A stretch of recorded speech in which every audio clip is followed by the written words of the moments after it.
शिव महापुराण वर्णन करती है किसी भी छठ के दिन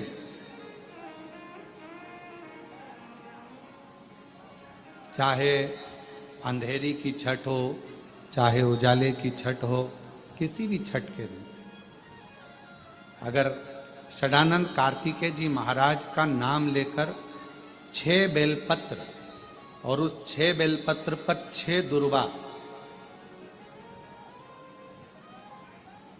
6 पुष्प, 6 अक्षत के दाने रखकर षडानंद कार्तिकेय बाबा के स्मरण कर कर शिवलिंग की जो जलाधारी है, उस जलाधारी पर जहां अशोक सुंदरी का स्थान है, उसी के पास में कार्तिकेय जी का स्थान है। किसी भी छठ पर यदि आप बाबा को वो बेलपत्र, वो दुर्वा, वो पुष्प, वो अक्षत का दाना 6 समर्पित करते हैं, किसी भी छठ के दिन, षष्ठी के दिन स्कंद भगवान का नाम लेकर, स्कंदेश्वर बाबा का नाम लेकर, कार्तिकेय बाबा का नाम लेकर यदि समर्पित करते हैं तो जिंदगी में कितना भी कर्जा हो, वो कर्जा 3 महीने के अंदर समाप्त होता ही है। कितना भी कर्जा,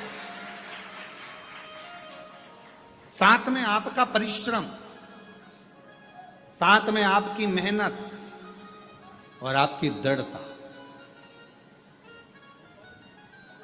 क्या होता है, लोग सोचते हैं कि हमने शंकर जी को बेलपत्र समर्पित कर दी तो कर्जा चूकेगा, पर साथ में मेहनत भी करना। अगर आप मानते हैं कि पूरी पूरी कथा का, इसमें कई दुनिया के कई लोग हैं हमारी कथाओं को आधा काटते हैं, आधा भेज देते हैं। गुरुजी ने कहा कि बेलपत्र पर शेर लगाकर चढ़ाओ, पर गुरुजी ने साथ में कहा कि रात दिन एक करो, पढ़ाई पूरी करो, आधी बात काट देते, आधी बात दिखा दे, पर उसका हमको कोई फर्क नहीं पड़ता है। आग लगे बस्ती में अपन रहो, उसका हमको कोई फर्क नहीं पड़ता, क्योंकि दुनिया का काम है गलत चीजें जनमानस में देना, जिससे बदनामी हो, अब शब्द बोले जाए, ताने दिए जाए, गालियां दी जाए। ये दुनिया की रीति है। बहुत आते हैं दिन भर में, कहीं कोई दबाव देने के लिए आता है, हम तुम्हारी बदनामी करेंगे, हमको 1 करोड़ दो।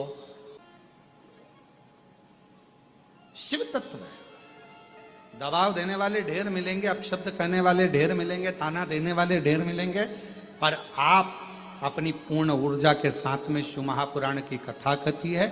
6 बेलपत्र, 6 पुष्प, 6 दुर्वा, 6 चावल के दाने और साथ में अपना परिश्रम पूर्ण करो। छठ के दिन स्कंद भगवान का नाम लेकर, स्कंदेश्वर का नाम लेकर भगवान शंकर के जलाधारी पर समर्पित करो, शिव जी से प्रार्थना करो और अपनी मेहनत को 4 चांद लगाओ। कर्जा चूकेगा जरूर, समाप्त जरूर। कर्जा का मतलब ये नहीं है कि आप कर्जा करे हो तो मेरे से बन नहीं रहा, मेरे प्राण छूट जाए तो अच्छा, मैं तो मर जाऊं, मैं टेंशन में हूं, मैं डिप्रेशन में हूं, बहुत परेशान हो गया, ऐसा हो गया। ना ना, दुख आता है, जब सुख आया, सुख चले गया, तो दुख आएगा तो दुख भी जाएगा, दुख भी समाप्त होगा, उसमें क्या विचार कर। ऐसा तो नहीं है कि दुख समाप्त नहीं होगा, दुख नहीं जाएगा।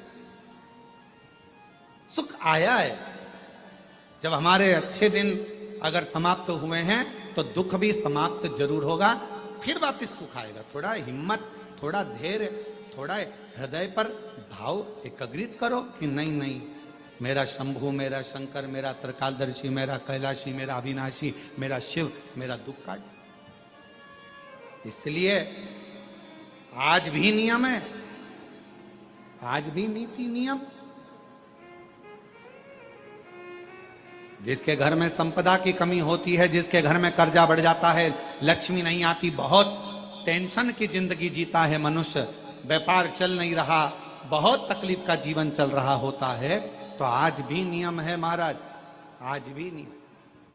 शहद रखकर, मधु रखकर यदि लक्ष्मी जी का स्मरण किया जाए और माता लक्ष्मी जी का स्मरण कर कर 1 लाल पुष्प उस कटोरी के सम्मुख में माता लक्ष्मी का नाम लेकर रखा जाए और बाद में वही शहद, वही मधु और वही पुष्प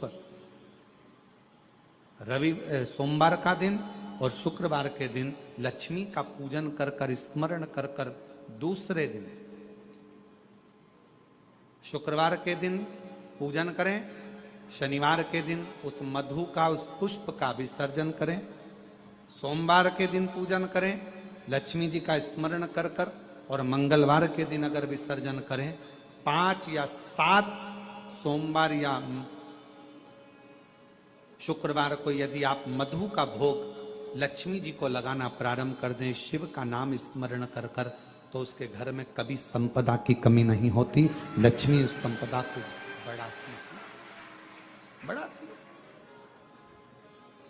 और हम तो यहां तक कहेंगे, प्रयास करो, अगर आपके घर में छोटा सा शिवलिंग विराजमान है, आपके घर में अगर छोटा सा शंकर जी का शिवलिंग है, छोटा सा शंकर भगवान का शिवलिंग है, या आपके घर में कुबेरेश्वर धाम का कंकर है, और आपके घर में यदि शंकर भगवान का शिवलिंग है, या सीहोर का रुद्राक्ष हो, या शंकर भगवान का शिवलिंग हो, या कंकर शंकर हो, तो निवेदन है जहां पर भी शिवलिंग आपके घर में विराजमान है, अगर छोटी सी कटोरी में एक बेलपत्र को आप नीचे रखिए, छोटी सी कटोरी उस बेलपत्र के ऊपर रखकर उसमें थोड़ा सा मधु, शहद, शंकर भगवान की साक्षी में शिव जी के सामने अगर शुक्रवार की शुक्रवार रखना प्रारंभ कर दो, धीरे धीरे संपदा की वृद्धि अपने आप होना प्रारंभ होगा।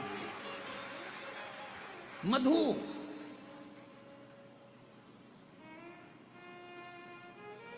देवी भागवत का यह प्रसंग है, छठे स्कंद का 16वां और 17वां अध्याय देवी भागवत का वर्णन करता है। मां लक्ष्मी पृथ्वी पर आ गई, रात्रि को देखा कहीं स्थान नहीं, एक बूढ़ी के स्थान पर, बूढ़ी के दरवाजे पर जाकर विनय करी, शहद मधु पाने को मिला, वर दे दिया, मैं तुझे वर देती हूं, तेरे घर में कभी संपदा की कमी नहीं आई। तूने मुझे मधु दिया, तूने मुझे शहद दिया, 56 भोग दीपावली के दिन माता लक्ष्मी को लोग लगाते हैं, ढेरों सारा गुजिया, पपड़िया, बर्फी, चक्की, मठरी, खाजे, पपड़िया सब लक्ष्मी जी को भोग लगाते हैं। पर यदि एक पान के पत्ते पर भी एक बूंद अगर शहद का दीपावली के दिन अगर रात्रि को भी लक्ष्मी को भोग लगा दिया जाए तो कभी संपदा कम नहीं। शुक्रवार का दिन एक पात्र में जल और दूध ले लीजिए, एक पात्र में देसी गाय का दूध, जल उसमें रखकर, और आपके अगर लड्डू गोपाल हो, यदि आपके घर में ठाकुर जी हो, लड्डू गोपाल हो, विष्णु जी का कोई स्वरूप हो, श्री हरि का कोई स्वरूप हो, तो उस पर शुक्रवार के दिन आप संध्या के समय पर दुर्वा डालकर उस दुर्वा से अगर लक्ष्मी जी के नामों का 108 बार उच्चारण कर कर, घी का दिया लगाकर, कैसर के चावल साथ में रखकर केवल उस जल का और दूध का मात्र छींटा देते हो, तो उसके घर में कभी लक्ष्मी की कमी नहीं आ सकती, संपदा बढ़ती चली जाती है। 108 बार लक्ष्मी के नाम का मात्र उच्चारण कर लेने पर, भगवान विष्णु के चरणारविंद पर, भगवान विष्णु के चरणों पर केवल उस दुर्वा का, जल का, दूध का सिंचन कर देने से भी लक्ष्मी की वृद्धि होती, लक्ष्मी देती। और शुक्रवार के दिन माता लक्ष्मी के लिए अग्नि में आहुति दीजिए। महाराज, शाम के समय पर सूर्यास्त के पहले शिव महापुराण की कथा कहती है, अग्नि पुराण कहती है, नर्मदा पुराण कहती है, लिंग पुराण कहती है कि बेलपत्री के वृक्ष के नीचे, नीचे तो नीचे वो भी जाने दो, यहां तक वर्णन किया शिव महापुराण में तो कि बेलपत्री का जो फल होता ना, बेल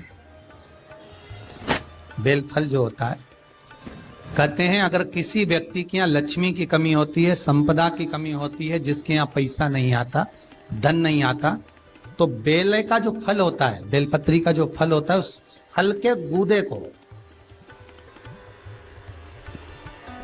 बेलपत्री के फल का गुर्दा निकाल लो, सुखा लो, गाय के घी में उसको डुबो लो, और शुक्रवार के दिन माता लक्ष्मी के लिए अग्नि में आहुति दीजिए। महाराज, शाम के समय पर सूर्यास्त के पहले ये जो आहुतियां हम बेले के गुर्दे के फल की गाय के घी में डुबोकर माता लक्ष्मी और भगवान विष्णु के नाम से देते हैं, महाराज 2 या 3 शुक्रवार करोगे, लक्ष्मी की कभी कमी नहीं आती, संपदा बढ़ती है। एक प्रयोग और कर देखना, कभी अगर मौका मिले आपको तो प्रयोग कर देखिए। लिंग पुराण के अंदर लिखा हुआ है, शिव पुराण में, लिंग पुराण में और स्कंद पुराण में कहा गया है कि अगर किसी ने बेले के फल का अगर थोड़ा सा भी गुर्दा पाया है, बेले के फल को खाया हो या बेल का रस पिया हो या बेल के फल का जूस पिया हो, अगर वो व्यक्ति का अनायास किसी कारणवश प्राण भी छूट गए हो, तो शिव महापुराण की कथा कहती है कि 27 दिन तक वो बेल के फल का रस उसके नस नस में रहता है, तो उस व्यक्ति को यम नहीं छूते, वो कैलाश पर निवास करता है। मर भी जाता है तो अधोगति में नहीं पड़ता, नरक नहीं भोगता, वो बैकुंठ पद का कामी हो, बैकुंठ का निवासी।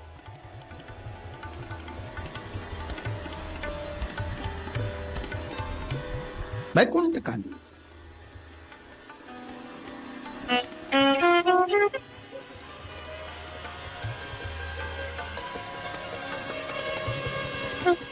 ये जो शिव जी को चढ़ती बेलपत्री हुई, शमी पत्र हुआ, मदार का पुष्प, आंकड़े का जो पुष्प हुआ, ये सब साधारण नहीं है साहब। शंकर का एक एक गुण तत्व ग्रहण करने वाले, शंकर का अनुमोदन करने वाले, शिव को एक एक वस्तु जो चढ़ने वाली साधारण नहीं।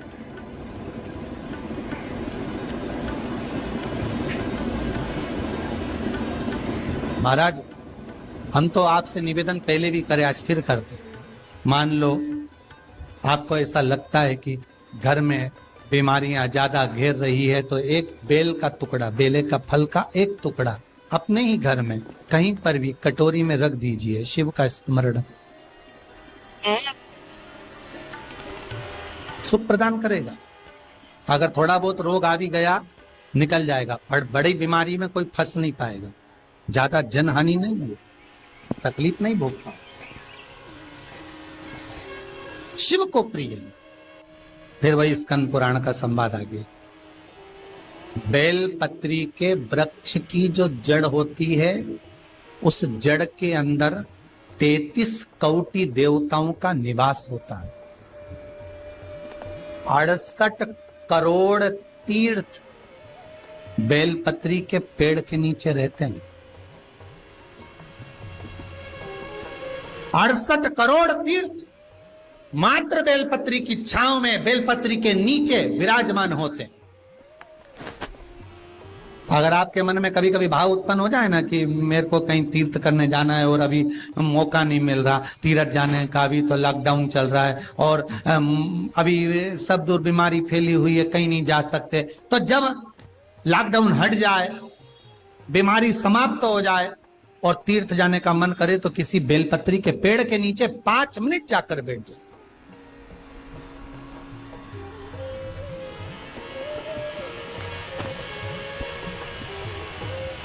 और जप लो, श्री शिवाय नमस्तुभ्यम। जितने बैठे हो टीवी के सामने प्रेम से बोलो, श्री शिवाय नमस्तुभ्यम। जितने टीवी के सामने बैठे और फिर से बोलो, श्री, साथ में बोलो, आगे आगे नहीं, श्री शिवाय नमस्तुभ्यम। एक मंत्र मैं तुम्हें देता हूं, दुनिया के लोग उसे संजीवनी मंत्र कहेंगे। ये वो मंत्र रहेगा जिस मंत्र का जाप तुम किसी मरे हुए व्यक्ति पर भी करोगे तो वो जीवित होकर बैठ जाएगा। संजीवनी मंत्र भगवान शंकर ने शुक्र को प्रदान कर दिया।